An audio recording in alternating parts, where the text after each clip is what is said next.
Here's another in NBC's great parade of new shows.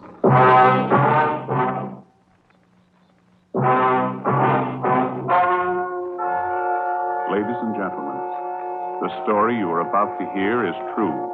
Only the names have been changed to protect the innocent. NBC brings you Dragnet.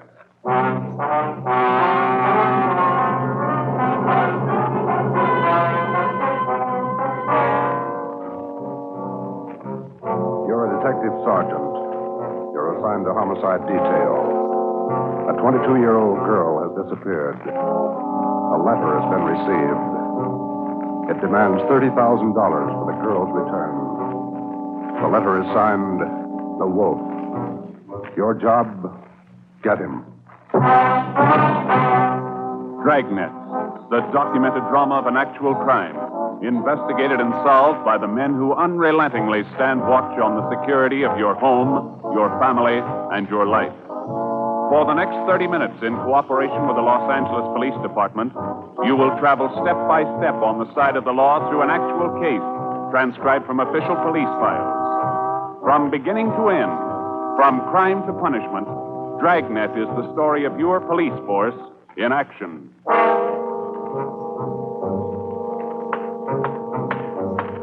It was Tuesday, October 18th. It was cloudy in Los Angeles. We were working the night watch out of homicide. My partner's Ben Romero. The boss is Ed Backstrand, chief of detectives. My name's Friday. I was on the way back from the stats office, and it was 3:26 a.m. when I got to room 42. Homicide. Got those mugs you asked for, Joe. Here they are. Thanks, Harris. Backstrand leave yet? In a minute, I'm going out with him. What's the address out there, the Sullivan place? 814 Castro Boulevard. You go straight out Santa Monica, take a left at Castro. I remember. You ready, Chief? Yeah. Friday, you call Romero yet? Right now. Get on it. This one we don't fool with. Yeah. Come on, Harris.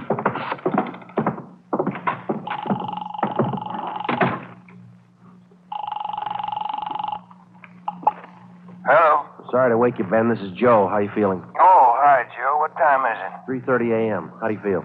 Oh, a lot better. Be back to work tomorrow. You'll be ready in 20 minutes. I'll pick you up. 20 minutes. Okay, what's up? You remember Martin Sullivan, vice president of the Third National Bank? Sullivan? Yeah, what about it? Got a 22-year-old daughter, or he had one. She's gone.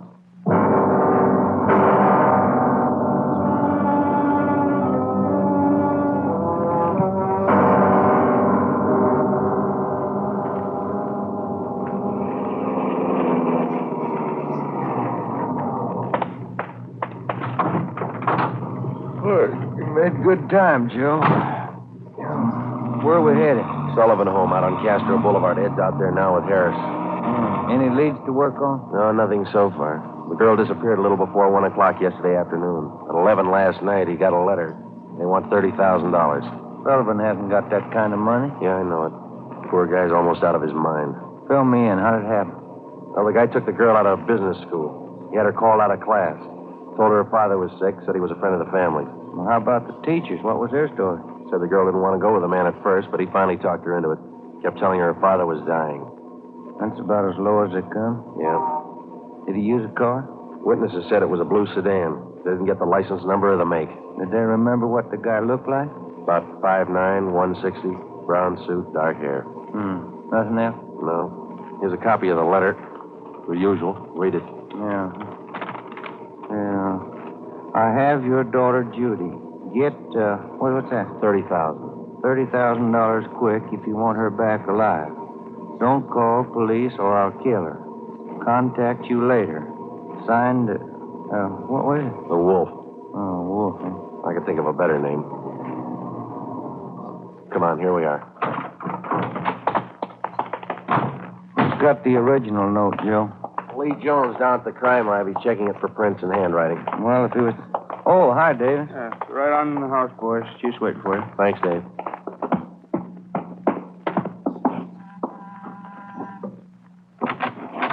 Hi, Joe. Ben. In the living room. Thank you. That's the way I see it, Mr. Sullivan. Now, you understand exactly what you have to do? Yes, sir. I'll do as you say. All right. Here are the two men who will help you. Sergeant Friday and Sergeant Romero, homicide. Yes, How do you do? I do. Mr. Backstrand, are you sure about all this? He might get frightened. He might Judy. Believe me, Mr. Sullivan, it's the only way. I know how you must feel, but we can't do anything else. All right. I want to see Mrs. Sullivan first. I'll be ready in a moment. Any developments? Yeah. Come on back in the dining room. There it is on the table.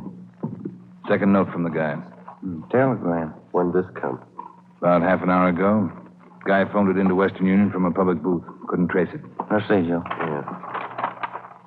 Be at Elysian Park, 5 o'clock this morning, near Balkan Drive. Come alone.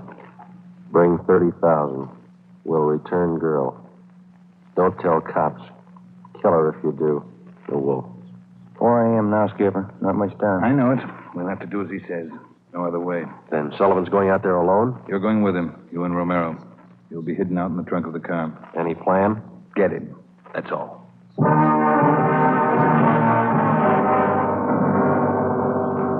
Ben and I went out the back door and into the Sullivan garage. We jammed ourselves into the trunk compartment, and Harris closed the door on us. The latch was fixed so that the door could be pushed open from the inside. A few minutes later, Mr. Sullivan came out, got in the car, and we drove off. At 3 minutes to 5, we pulled up at the meeting place in Elysian Park. We waited. Nothing happened. At 5 minutes past 5, it started to thunder. That's all we need now. Thunderstorm. Stuff in here in this trunk, isn't it? Oh, yeah. Ben, listen. Sullivan? Must be. Wonder if he's seen anything. Sounds like he's pacing up and down alongside the car, doesn't it? Now, listen. Can't hear anything else. Can you? No, we better stay under cover. Yeah. Rain's starting in. Wonder what happened to the wolf. Cold feet, maybe. Let's wait it out.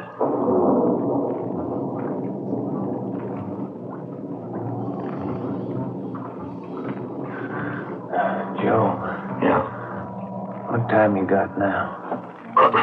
Move over, let me get my watch. Yeah. A little past 5:30. Sergeant. Mr. Sullivan? Yes. Do you think he's coming? He's late. It's getting daylight. We better wait it out, Mr. Sullivan. Now, look, don't come back here again. If he's watching, you might tip him off. Oh, all right. All right. Poor guy. Joe. Yeah, I hear it. Coming up the road toward us. It's stopping. Yeah. Coming over to our car. You ready? Right. Talking with Sullivan. They're coming back here. Now watch it. Brandy, Romero. That you, Ed? Yeah, the meeting's off. Come on out. All right. Got a cramp in my leg. I'm cramped all over. Mr. Sullivan, drive back home. We'll contact you there. All right, Chief. Ben, Joe, come on over to the car. What's the story, Ed? The guy had no intention of following through with this meeting tonight. Well, how come? He told us. Phoned at 5 o'clock. Tried to trace the call. He wouldn't stay on the line long enough. What do you have to say? He wanted more money. Bragged about how smart he was. How we'd never get him. Well, he knows Sullivan's called in the police. Sure. Said he didn't care. We'd never get him anyway. Yeah, pretty cocky. Pretty smart. Take my word for it. He's no dummy. Control 1 to 80K. Control 1 I'll get it. 80K. 80K to Control 1. 80K to Control 1. Go ahead. 80K, go to your office. Code 3. Go to your office. Code 3. GMA 367. All right, Romero. Let's roll.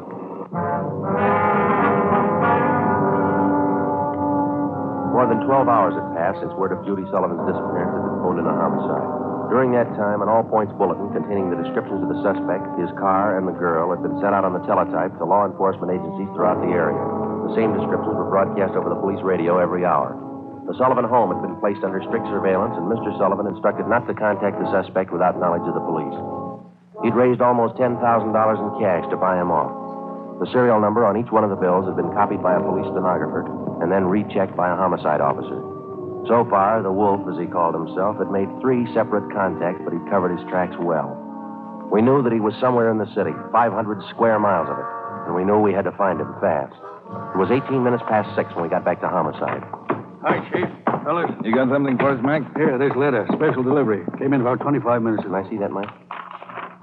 Stay away from Sullivan. If the kid's found dead, it's your fault. Stay away, the Wolf. All right, Mike. Get it over to the crime lab and have Lee check it for prints. Right, Chief. Will you find any prints on the second note, Mike? 2. Running through R&I now. Friday, Romero, get down there and see if they got a make. Right, Ed. Let's go, Ben.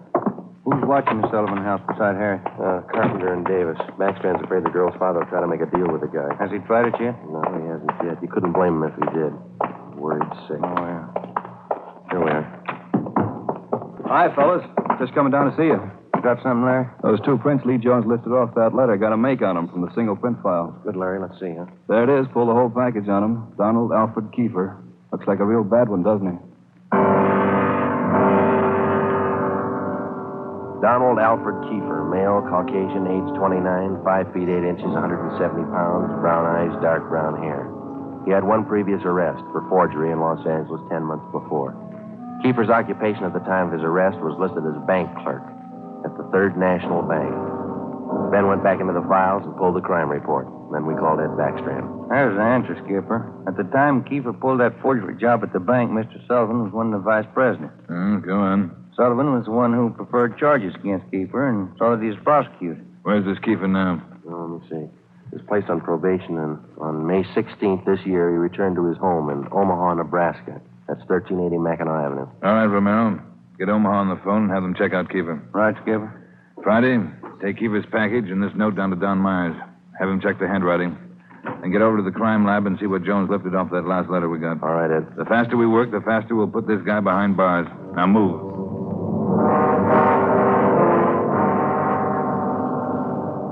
How's the writing compared, Don? What'd you find? Yeah, looks good. See here? Slants as crosses, double loops as L's, open A's, pressure on the downstroke. Donald Kiefer, Wolf, same handwriting.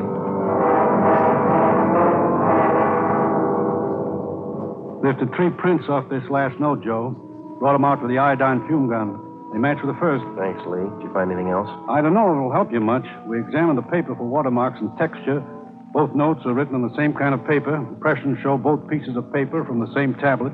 Checked the density of the carbon and the pencil he used. Both specimens match. Same pencil.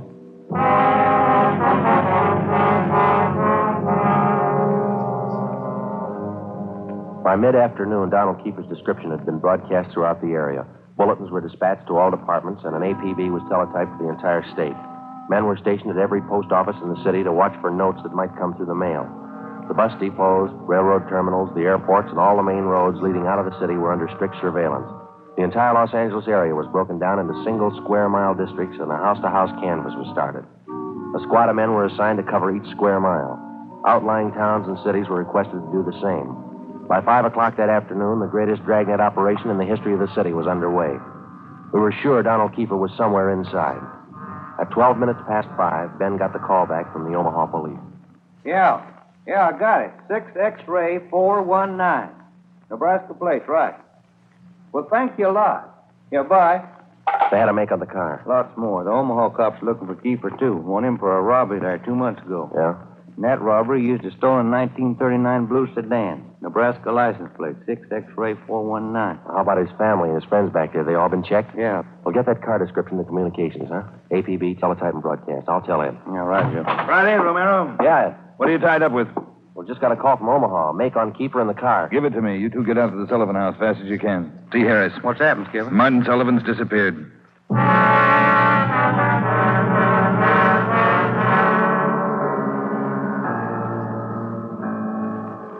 right, Harris, how'd it happen? About 3 this afternoon, Mr. Sullivan got a phone call.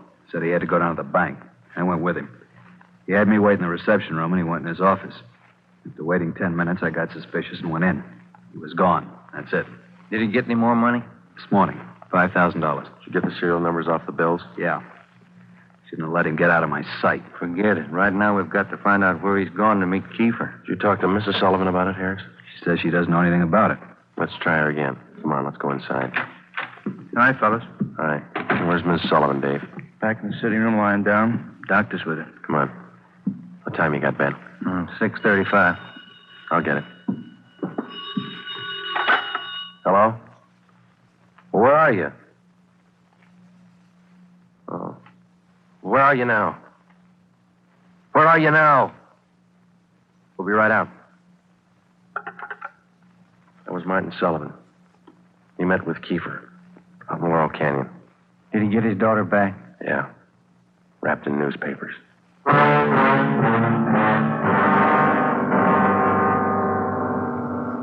All cars in the area were notified that a contact had been made with Kiefer. We got in the car and drove out to Laurel Canyon. The entire area had been blocked off. We found Martin Sullivan standing in the middle of the road at the end of East Winding Way. 500 feet down the hill was a private residence where Sullivan had telephoned us. It was the only building in the immediate vicinity. A few yards beyond the point where East Winding Way ended, back in a clump of tall grass, we found the body of Martin Sullivan's daughter. We notified the crime lab, Chief Backstrand in the coroner. Despite a severe state of emotional shock, Martin Sullivan tried to tell us the story. He said Judy was all right. I believed him. I wanted her back. Judy. I tricked the officer, the one watching me. He said, come along, no police. Did you see his car, Mr. Sullivan? I wanted her back. I wanted Judy back. I did as he said. I drove here at 6 o'clock and I waited. I put the money on the front seat like he said. Did he get the money, Mr. Sullivan? And I got out, left parking lights on. I stood up there by the end of the road, waiting. Mr. Sullivan. Then he drove up. He took the money. Then he came up to me. He had a gun. I wanted Judy back. He had a gun. Did you see his car? He said she was up there, beyond the road, tied to a tree. I wanted her back. Mr. Sullivan, did you see his car? I went to look for Judy. He drove away. She wasn't there. By the tree. Couldn't find her. On the way back, I saw her bundle on the way back.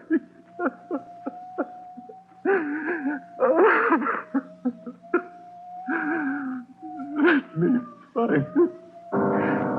He killed her. Let me find her.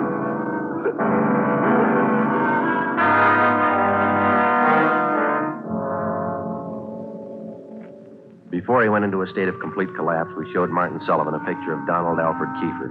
He definitely identified him. The information was immediately relayed back to Central Division, rebroadcast to the entire police radio system. A teletype was dispatched to sheriff's offices, and communications were sent to police stations throughout the country. The house-to-house search throughout the entire city intensified. The dragnet in which we hoped to trap Donald Kiefer was drawing slowly inward. It was 12 midnight. Next Street, Sullivan girl murder. Next Street, read all about it. Citizens join search for killer. Friday, did the papers get a list of the numbers on that ransom money? Yeah, got them in the final net edition. 2.5 pages of serial numbers. Gave it a big spread. Look at these pictures of Kiefer here, all over the front page. The more the better, Romero. I hope this town never forgets that face. Good reminder. You don't make deals with killers. Hi, fellas. Come on over. Find anything yet, Lee? Just checking over these towels here. Found them wrapped around the girl's body, inside the papers. Funny thing about those papers, What's that, Lee? they're all yesterday's. Every story about the girl's disappearance has been clipped out. Maybe the guy's making up a scrapbook. How about the towels, Jones? Any laundry marks? Not a one so far, Ed. Every one of them was clipped off. Pretty smart. The morgue post the body in? They're doing it now. Yeah, nasty one. Yeah. Did you get any footprints or tire marks out where they found the body? Lots of them, all cast. Bossy and Taylor are checking them. One thing. What is it, Jones? I don't know. Under the seam here. This towel. Wait a minute. Joe, that pair of snippers there. Yeah. Here you are. Thanks. Just back under the seam. There. That's one tag he missed. Any markings, Lee? Yeah. Greenway Apartments, Los Angeles.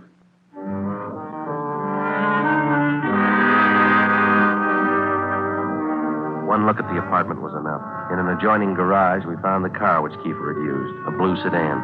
Nebraska license plate 6X-ray 419. When we got back to the office, Chief Backstrand immediately issued a cancellation of the want order for the blue sedan, and then he ordered a detail of men to stake out the car in the event Kiefer decided to come back for it. Here's the coroner's report, Joe. Oh, let's see it. Cause of death, strangulation. Time of death, Monday, October 18th, approximately 2 p.m. 1 hour after he grabbed her? That can't be right. Skipper in his office? No, he's out for a minute. Hey, Joe, Ben, take the call off 2503, will you? Thanks, Mike. Right. Would you give me the call on 2503, please? Thanks. Hello? Yeah. Yeah, when? We'll be right over. Some of the ransom money, Ben, just showed up. Beverly and Highland. Come on.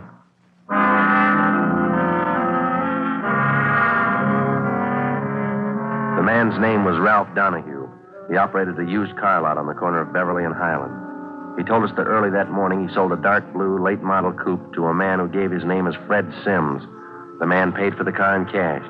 Donahue told us that he checked the serial numbers on the bills after the man had driven away.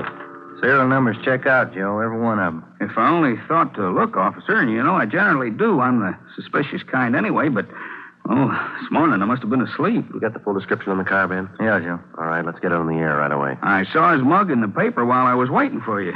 Too late. Sorry. Yeah, thanks.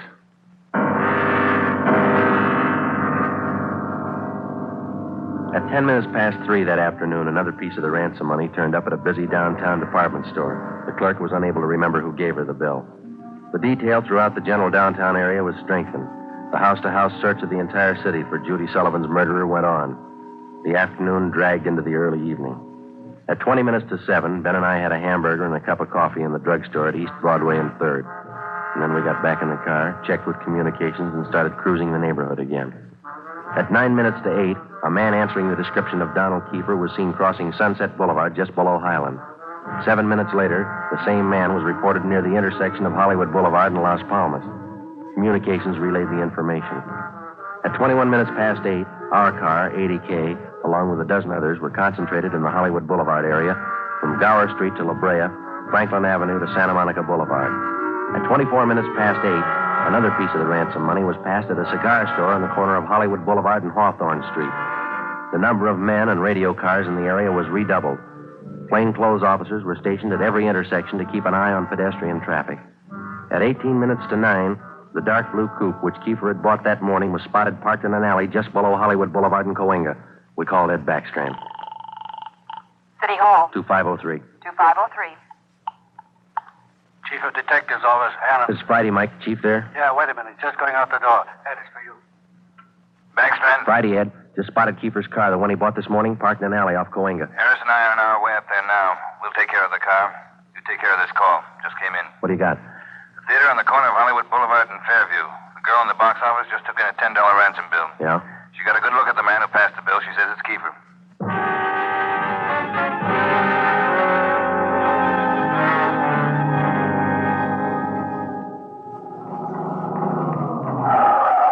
All right, Ben, come on. Yeah. You got the list of serial numbers? Right here. Let's check at the window. Yes, sir. How many, please? Police officers. Sergeant Romero, Sergeant Friday. Oh, yes, sir. Mr. Rayburn, the police are here. Would you step around to the side door, Sergeant? Yes, ma'am. Margie, relieve Francis for a minute. Francis, come here. Bring that $10 bill with you. Sharp girl, officer, that Francis. Sharp. Here it is, Mr. Rayburn. All right, Sergeant. There you are. $10 bill and the list of serial numbers. Check out all right, Ben? That's it, Joe. Good work, man. You reported the man came in about a half hour ago. You're sure it was Kiefer? Yes, sir. I have his picture in the box office just behind the change machine. I recognized him right away. And as far as you know, he hasn't left the theater. That's right, sir. All right, Mr. Rayburn, I'm sorry. I'm afraid we'll have to interrupt the show. Anything you say, Sergeant. Anything. Ben, you keep an eye on the front exit. I'll call communications. Right, Joe. 80K to Control 4. 80K to Control 4. 80K, go ahead.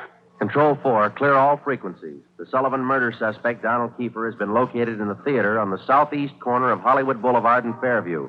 Have all units surround the area. 80K, roger. Attention all units. Attention all units. Assist 80K at the theater on the southeast corner of Hollywood Boulevard and Fairview. The Sullivan murder suspect has been located in the theater. Go ahead, 80K.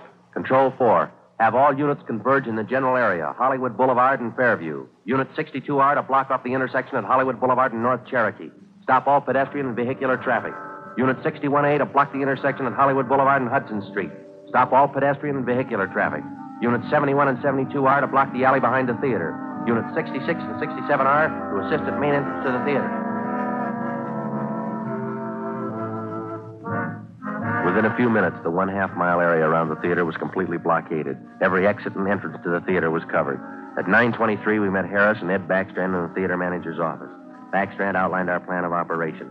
At 9:28, a detail of 14 men walked down the side aisles on the main floor of the theater and took up their posts on either side of the orchestra pit. The picture was stopped and every light in the theater was turned on. Ed Backstrand, Harris, Ben, and I went down the aisle and up onto the stage. Backstrand made the announcement. Ladies and gentlemen, we're sorry to interrupt the picture, but this is important. We're police officers. We've traced the murderer of Judy Sullivan to this theater. He is in this theater now. Now we're going to search the theater row by row, and we'd like to ask your cooperation.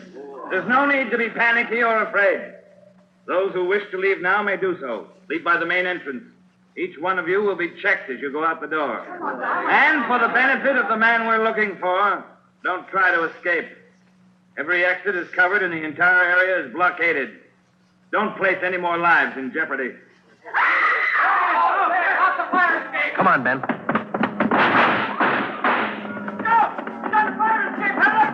Backstage, Joe. We can make it from there. All right, let's go. Come on, hustle it, Ben. Yeah. The next building. You'll probably try to jump for it. All right, watch it. I think this door leads out to the roof. There he goes. All right, Keeper, hold it. Don't shoot, I give up. Throw your gun down. Over here. Don't shoot. Don't. Let's get him. All right, coppers. I got it figured. They won't top me for this. Didn't know what I was doing. Put the cuffs on him, Ben. Get away from me, you crumb! You shouldn't have hit him, Keeper.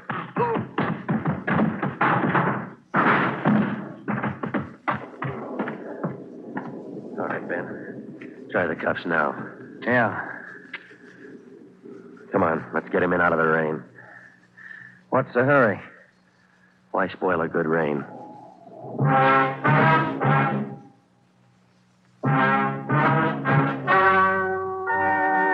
The story you have just heard is true. Only the names were changed to protect the innocent. Donald Alfred Kiefer was tried and convicted of murder in the first degree. He was executed in the lethal gas chamber at the state penitentiary. You have just heard the 15th in a new series of authentic cases transcribed from official files. Technical advice for Dragnet comes from the Office of Acting Chief of Police, W.A. Wharton, Los Angeles Police Department.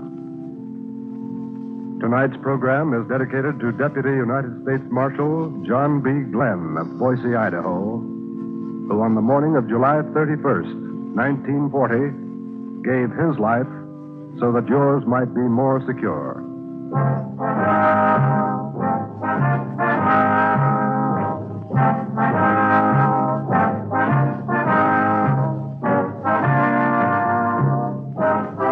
Dragnet came to you from Los Angeles. Theater Guild on the Air returns tomorrow night on NBC.